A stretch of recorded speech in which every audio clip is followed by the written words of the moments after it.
नमस्कार। मन की शांति कौन नहीं चाहता। हर कोई इंसान चाहता है कि उसका मन शांत रहे और कितनी भी खराब परिस्थितियां आए मन हमेशा उसका एक जगह पर स्थिर रहे और तरह तरह के बुरे विचार उसे कभी भी परेशान ना कर। पीस ऑफ माइंड हर कोई इंसान चाहता है और आज का जो हमारा टॉपिक है हम इसी विषय के ऊपर बात करने वाले हैं कि आखिरकार ज्योतिष में ऐसे कौन कौन से कारण होते हैं जिसको अगर हम अच्छा कर लेते हैं तो मन की शांति हमेशा हमारे पास रहती है।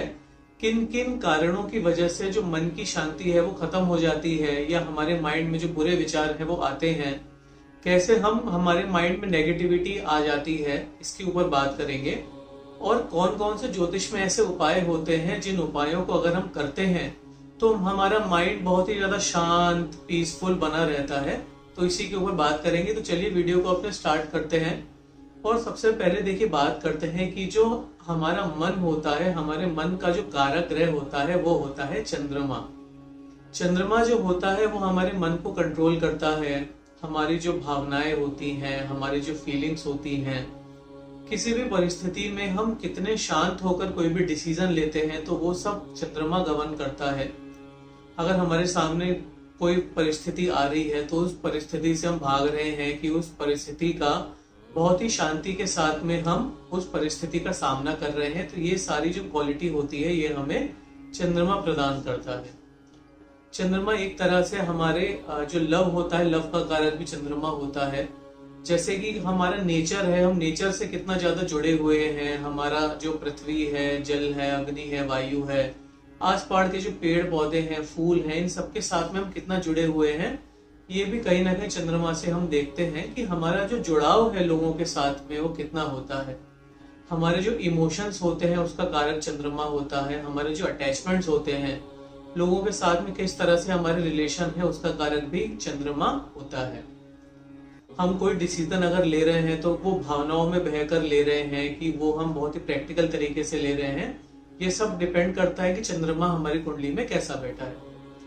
तो चलिए बात करते हैं। देखिए अगर चंद्रमा की पोजीशन कुंडली में अच्छी है, चंद्रमा मजबूत पोजीशन में बैठे हैं या कुंडली में चंद्रमा अगर मजबूत है तो इंसान इमोशनली काफी ज्यादा स्टेबल होता है और वो जो डिसीजन लेता है काफी ज्यादा वो शांत तरीके से साथ में लेता है।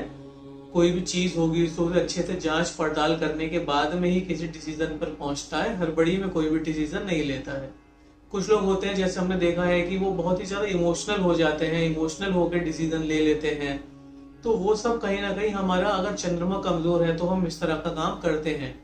आप जितने भी टीवी पर ऐड देखते हैं, फिल्मों में ऐड देखते हैं, तो वो जनरली क्या करते हैं, इमोशंस के साथ में कनेक्ट करने के बाद में हमें कुछ चीजों को सेल करते हैं। तो कहीं ना कहीं वो भी चंद्रमा को प्रभावित करते हैं। तो चंद्रमा एक थोड़ा सा वल्नरेबल प्लेनेट है, बहुत आसानी से प्रभावित भी हो जाता है। तो कहीं ना कहीं कुंडली में चंद्रमा का मजबूत होना बहुत ही ज्यादा इंपॉर्टेंट है। चंद्रमा अगर कुंडली में मजबूत होगा तो इंसान जो डिसीजन लेगा वो बहुत ही अच्छे डिसीजन लेगा और भावनाओं में बहकर काम नहीं करेगा। अब देखिए अगर चंद्रमा पाप प्रभाव के अंदर बैठा है, यानी कि चंद्रमा के ऊपर शनि की दृष्टि पड़ रही है, चंद्रमा के ऊपर राहु की दृष्टि पड़ रही है, केतु की दृष्टि पड़ रही है, मंगल की दृष्टि पड़ रही है, तो इससे चंद्रमा दूषित हो जाता है। या फिर अगर इनके साथ चंद्रमा के साथ में शनि बैठे हुए हैं, राहु बैठे हुए हैं, मार्स बैठे हुए हैं, तो चंद्रमा इन सबसे थोड़ा सा दूषित हो जाता है और कहीं ना कहीं चंद्रमा जो है थोड़ा सा कमजोर हो जाता है। अब देखिए जब चंद्रमा कुंडली में कमजोर हो जाता है तो इंसान काफी ज्यादा बुरे विचार इंसान को आने शुरू हो जाते हैं, नेगेटिव थॉट्स इंसान को आने शुरू हो जाते हैं। कहीं पे बैठे हुए हैं तो उसके दिमाग में उल्टे सीधे ख्याल आने शुरू हो जाते हैं। कोई भी काम कर रहा है तो हमेशा सोचेगा कि यार ये काम अगर खराब हो गया तो मेरा क्या होगा। कोई नई चीज करेगा तो यार ये चीज अच्छी नहीं रही तो क्या होगा। कोई भी नए रिश्ते को अगर डेवलप करने की कोशिश कर रहा है तो दोस्ती में सोचेगा, दोस्तों पे शक करेगा, शादी हो जाएगी वाइफ के ऊपर शक करेगा, माँ बाप के साथ में रिलेशन अच्छे नहीं रहेंगे। तो कहीं ना कहीं चंद्रमा अगर कुंडली में कमजोर हो जाता है, पाप प्रभाव में आ जाता है, तो इंसान के रिश्ते भी खराब हो जाते हैं और इंसान कहीं ना कहीं बहुत ज्यादा ओवर सेंसिटिव हो जाता है। किसी भी चीज के बारे में ओवर इमोशनल हो जाना, पिक्चर देख रहे हैं तो ज्यादा रोना शुरू कर देंगे या फिर किसी भी चीज में ओवर इन्वॉल्व हो जाएंगे। जैसे पॉलिटिक्स में जरूरत से ज्यादा रुचि हो जाएगी, बिल्कुल तैयार हो जाएंगे, लड़ाई करने पे इंसान तैयार हो जाता है। तो ये सब जो होता है ये कहीं ना कहीं कमजोर चंद्रमा की निशानी होती है। अब अगर हम देखें कि चंद्रमा की, अगर हमारी कुंडली में चंद्रमा खराब है और चंद्रमा की दशा भी शुरू हो जाती है, चंद्रमा की महादशा आ रही है, चंद्रमा की अंतरदशा आ रही है, तो भी इंसान को काफी ज्यादा प्रभाव देखने को मिलता है। अब चंद्रमा कहीं ना कहीं हमारी कुंडली में हमारी माँ का कारक होता है, तो अगर चंद्रमा कहीं ना कहीं कमजोर है तो ये कहीं ना कहीं हमारी माँ की सेहत को भी इम्पैक्ट करता है। हमारी मदर की जो सेहत है वो भी उससे खराब हो जाती है और हमारी मदर को भी उससे थोड़ी सी प्रॉब्लम का सामना करने को पड़ता है। आइए देखिए, अगर हम आगे बात करें तो देखिए जो चंद्रमा होता है वो कहीं ना कहीं हमारे हार्ट से कनेक्टेड होता है। चंद्रमा कहीं ना कहीं हमारे दिल से कनेक्टेड होता है, तो कहीं ना कहीं अगर हम बहुत ही ज्यादा भावनाओं में बहकर डिसीजन ले रहे हैं तो वो भी कहीं ना कहीं चंद्रमा के खराब होने की वजह से होता है। देखिए अक्सर ऐसा देखा गया है कि जो लोग बहुत ही ज्यादा व्यसन करते हैं, जैसे कि शराब का सेवन है, गुटखे का सेवन है, नशे की आदत लग जाती है, ड्रग्स वगैरह लेते हैं, सिगरेट पी रहे हैं, तो ये सब कहीं ना कहीं जब उनका मन कमजोर होता है यानी कि चंद्रमा कमजोर होता है तो इस तरह का इंसान को नशे की आदत लग जाती है और वो आदत इंसान की छूट भी नहीं पाती, क्योंकि चंद्रमा के ऊपर बुरे इम्पैक्ट की वजह से इंसान उन व्यसनों से बाहर नहीं निकल पाता है। इंसान जब डिप्रेशन में चला जाता है, देखिए डिप्रेशन का जो मेन कारण होता है वो भी चंद्रमा ही होता है। अगर चंद्रमा खराब है तो सब ये जो स्ट्रेस है, एंजाइटी है, ओवर थिंकिंग है, और जो सबसे बुरा अगर चंद्रमा खराब है तो डिप्रेशन भी इंसान को चंद्रमा की खराबी की वजह से मेनली हो सकता है। तो चंद्रमा को स्ट्रॉन्ग करना बहुत ज्यादा इंपॉर्टेंट है, चंद्रमा को मजबूत करना बहुत ज्यादा इंपॉर्टेंट है, ताकि हमारा जो माइंड है वो स्टेबल रह सके, हमारे डिसीजंस अच्छे रह सके, हम खराब डिसीजन ना लें, जल्दबाजी में कोई डिसीजन ना लें, और लाइफ के अंदर काफी ज्यादा स्टेबिलिटी मेंटेन करके चले और हमारी जो लाइफ है काफी ज्यादा अच्छी चल सके। तो देखिए अगर हम उपाय की बात करें, अब देखिए बहुत ही जरूरी है चंद्रमा के उपाय करना, क्योंकि चंद्रमा के उपाय करने से ही चंद्रमा मजबूत होता है और चंद्रमा के लाभ हमें देखने को मिलते हैं।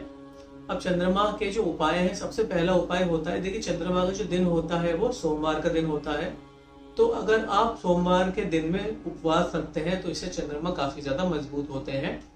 चंद्रमा का जो दिन होता है वो सोमवार का, जैसे हमने बात करा, तो सोमवार के दिन में अगर आप सफेद चीजों का दान करते हैं, चंद्रमा को सफेद चीजें बहुत ज्यादा प्रिय होती हैं, तो अगर आप सोमवार के दिन में सफेद चीजों का दान करते हैं तो इससे भी चंद्रमा काफी ज्यादा मजबूत अवस्था में आ जाते हैं। अब देखिए चंद्रमा का जो तीसरा उपाय है, चंद्रमा को अगर हम खीर का दान करते हैं, जैसे सोमवार के दिन में अगर आप खीर का दान करेंगे तो कोई भी चंद्रमा से जुड़ी कोई परेशानी है तो आपकी दूर हो जाएगी।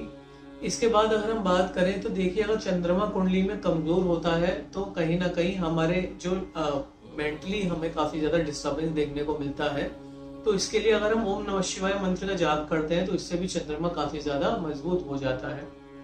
उसके बाद अगर हम बात करें तो देखिए जब आप नहाते हैं तो नहाने से पहले अगर हम शरीर पे थोड़ा सा गाय का दूध डाल लेंगे, दूध से थोड़ा सा शरीर को रगड़ लेंगे, उसके बाद अगर स्नान करेंगे तो इससे भी चंद्रमा काफी ज्यादा मजबूत हो जाता है। इसके बाद आप चंद्रमा का रत्न भी पहन सकते हैं, लेकिन कोई भी रत्न पहनने से पहले किसी अच्छे ज्योतिषी को जरूर कुंडली दिखा लीजिए। जो चंद्रमा का रत्न है अगर आप वो भी पहनते हैं तो इससे भी चंद्रमा काफी ज्यादा मजबूत हो जाता है। तो ये सब उपाय अगर हम करेंगे तो देखिए चंद्रमा हमारा मजबूत अवस्था में आ जाएगा और हमें काफी ज्यादा बेनिफिट देना शुरू कर देगा। उसके बाद देखिए जो चंद्रमा होता है, अगर आप चंद्रमा की रोशनी को ग्रहण करते हैं तो इससे भी चंद्रमा मजबूत होता है।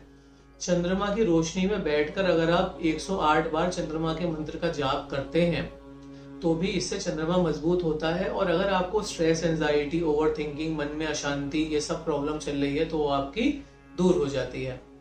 इसके बाद देखिए आप एक चांदी का जो सामान होता है, चांदी चंद्रमा को बहुत ज्यादा प्रिय होती है, तो आप चांदी के गिलास में पानी पी सकते हैं, चांदी के गिलास में आप कोई भी और चीज पी सकते हैं। चांदी के गिलास में थोड़ा सा पानी लेकर रात में चंद्रमा को जल चढ़ाएंगे तो भी चंद्रमा मजबूत होता है। चांदी की थाली में खाना खाएं तो इससे चंद्रमा मजबूत होता है। तो ये कहीं ना कहीं चांदी भी चंद्रमा को प्रिय होती है। अगर चांदी का गिलास नहीं भी है आपके पास तो नॉर्मल किसी भी चीज में चंद्रमा को जल चढ़ाएंगे, इससे भी आपका चंद्रमा मजबूत हो जाता है। अगर आप देखिए चंद्रमा, हमने अभी बात करी कि हमारी माँ का कारक भी चंद्रमा होता है, तो अगर आप अपनी माँ का रोज आशीर्वाद लेंगे, माँ के मनपसंद का काम करेंगे, माँ को किसी भी तरह का माँ के साथ अच्छा करेंगे, माँ की मनचाही मनोकामना को पूरा करेंगे, तो भी माँ का आशीर्वाद लेने से भी चंद्रमा काफी ज्यादा मजबूत हो जाता है कुंडली के अंदर। तो ये सब अगर हम उपाय करते हैं तो चंद्रमा निश्चित ही हमारा मजबूत होगा। और चंद्रमा मजबूत होगा तो पीस ऑफ माइंड भी मिलेगी, मेंटल स्टेबिलिटी मिलेगी, क्लैरिटी ऑफ माइंड हमें मिलेगा, काफी ज्यादा हमारे जो नेगेटिव थॉट्स है वो दूर हो जाएंगे। तो ये सब उपाय करने से काफी ज्यादा फायदा हमें देखने को मिलेगा। अगर आप चंद्रमा का रत्न पहनना चाहते हैं तो आप हमसे नीचे दिए गए कॉन्टेक्ट नंबर पर बात कर सकते हैं। और कोई भी अगर आपको एस्ट्रोलॉजिकल क्वेश्चन है तो आप नीचे दिए गए नंबर से हमसे बात कर सकते हैं। Thank you so much for watching our video अच्छा लगा तो प्लीज इसे लाइक शेयर सब्सक्राइब करिएगा ताकि और लोग भी इसका बेनिफिट ले सके। Thank you so much for watching. नमस्कार।